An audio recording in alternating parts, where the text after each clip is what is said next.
How's it going, everybody? Welcome to General Hospital Envy, my GH After show. I just want to say a big thank you to those of you that were completely understanding of why I took a break last Sunday. It has been a frustrating time to be a long-term viewer, especially seeing the disregard for some of the storylines that we've seen recently. And truthfully, I don't want to do a full show yet. I'm still really frustrated.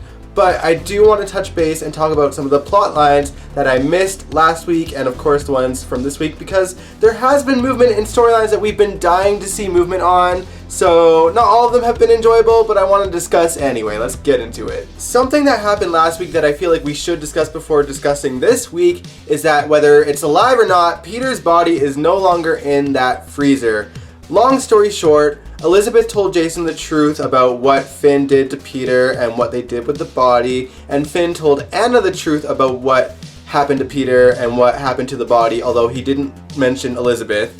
When Anna and Jason both checked the freezers at separate times, the body was not in there. Dead or alive, the body is gone. My hope is that the body is still dead and someone moved it to mess with Finn and Elizabeth, and if I were to guess who that would be, my best guess would be Alex, because we didn't see her die, unlike Peter, and it wouldn't be out of character for her to mess with all the people that didn't want Peter alive to begin with. I mean, at this point, even Anna wants him dead, and that would piss Alex off enough for her to mess with all the people who wronged Peter. Of course, that's just my theory. Let me know your theory in the comments below. Personally, I feel like whatever is going to happen with the story, I don't think we're going to see the fruition of it until Kirsten Storms is back on the show, which I don't know when that is yet. I don't think she's back recording yet, so it's going to be some time before she does. What I do know for sure, though, is that no one wants Peter alive. No one. Nobody at all. So if y'all want to keep Wes Ramsey so badly on the show, just make him another character like y'all did with Roger Howarth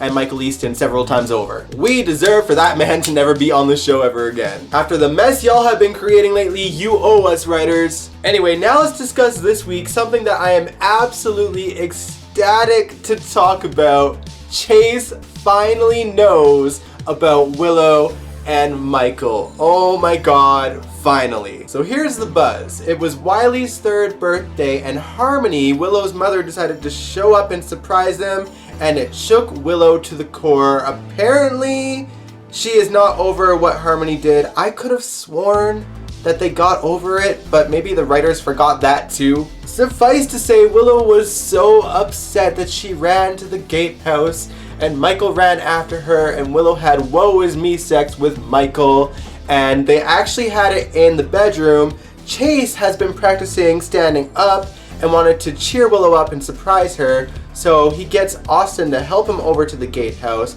so that he can show her that, and this is the first time that Willow and Michael decided to have sex upstairs in a bedroom in an actual bed, so they didn't actually see the sex, but Michael's shirt and Michael's belt was on the floor, and obviously Chase jumps to the right conclusion. Chase wants to go upstairs, but Austin advises him against it because he doesn't want to ruin Chase's recovery, so the two of them hide in the kitchen until Michael and Willow leave, and then he helps Chase up the stairs, and they see the bed, and they see the condom wrapper, and Austin's just like, well, at least they had safe sex. Honestly, I loved that line. I was laughing. I was dying, you guys. One thing that bothered me, though, is that Chase was making excuses for Willow and Michael. He was like, Willow wouldn't cheat unless she was in love with him, and Michael's such a good guy. He's just in love with her too. And I'm like, boy, I can't with you. Austin jumps in and he's like, maybe you don't know them as well as you think you do, Chase. And I was like, thank God for Austin. For the record, I do think he is probably right about Willow. I mean, she hasn't really had that many relationships in her life because of everything with Dawn of Day. But when it comes to Michael was sleeping with his brother's girlfriend behind his back, so this is a pattern. This is Michael's pattern. He is a piece of shit. So far, Chase hasn't shown his hand that he is aware of the situation, but he is being petty, and I'm totally here for it.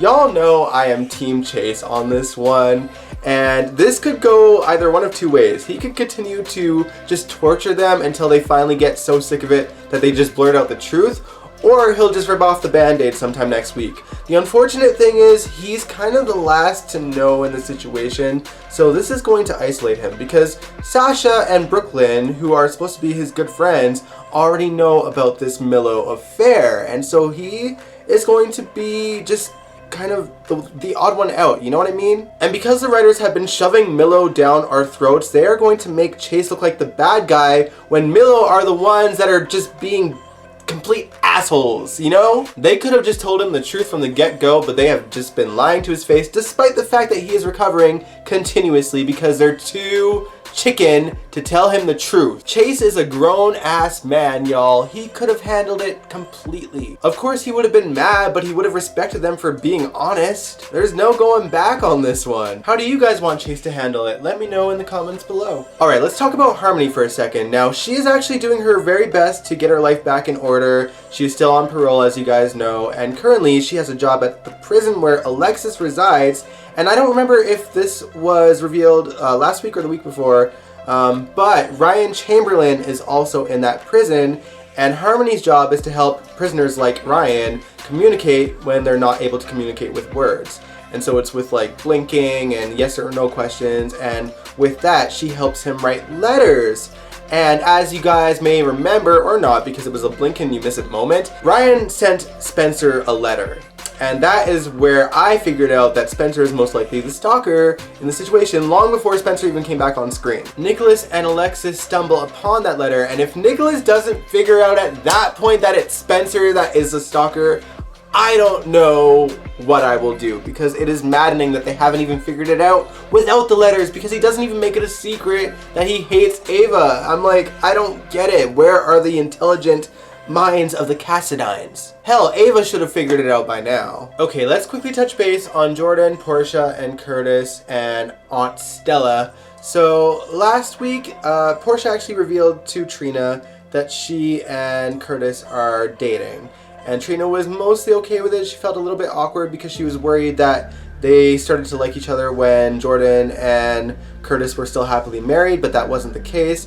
What she didn't tell Trina was about their past affair, obviously because it wasn't really her business. It happened, you know, before she was born, technically, I think. This week, Aunt Stella decided to once again stick her nose in business that wasn't hers, and it totally backfired on her. She had decided to confront Portia on her and Curtis's affair all those years ago when she cheated on Taggart, and Trina overheard the conversation. Obviously, Trina was devastated and Stella felt hella guilty about it. So guilty, she actually took a stroke. Oh, one thing that I forgot to mention is that the week before, Stella actually stole the divorce papers from Jordan's mailbox so that she could store it away, and when she had that stroke, the letter got lost or thrown out or something like that, according to Cameron. And apparently, Stella doesn't even remember the damn envelope anymore. So, like, the divorce is just gonna be in limbo forever, I guess. Although I suppose maybe Stella could be faking forgetting about the letter, but I feel like after what happened, Stella wouldn't do that. I mean, I feel like, I hope she wouldn't, because she created this whole mess. Some other things to note this week that I'll kind of do in speedrun mode at this point is that Jocelyn was confronted by Joey Novak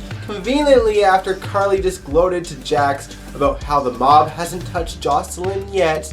And of course, Jax overhears Jocelyn talking to Carly about it, and the man is pissed. Lord, I cannot believe I have to side with Jax on this one, but damn do I want him to fight to get Jocelyn out of Carly's life at this point. Because Carly is getting cocky and is going to put Jocelyn and probably Cameron, since they're together, in danger, and Cameron is ready to fight Joey Novak at this point, taking tips from Jason on boxing. I do love that Jax finally figured out that Carly and Jason's marriage is just a marriage of convenience for the business, and hopefully he tells Britt the same thing, because Lord knows Jason won't do it. By the way, Liesl also confronted Jason this week. I loved it. I lived for it. I love Liesl Obrecht. By the way, Britt has finally agreed to be co-chief of staff with Terry.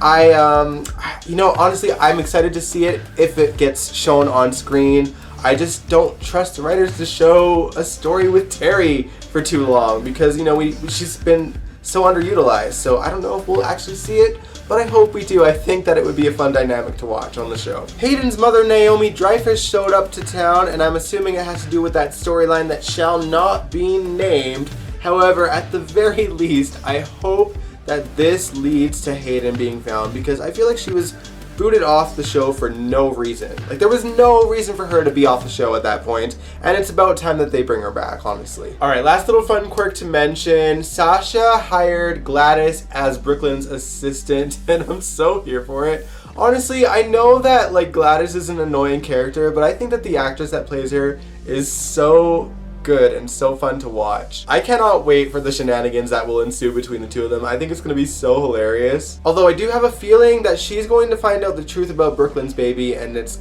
gonna end in disaster, but you know, for now, I'm here for the shenanigans that will ensue. By the way, Gladys's makeover is on point. Alright guys, I'm gonna end it here though. I hope you guys enjoyed this video. Stay tuned this Wednesday for another classic reaction to a classic girls' night out on General Hospital. I hope you stay tuned for that. And if you liked this video here, give it a big old thumbs up, subscribe if you want to, and I will catch you guys next time. Peace out.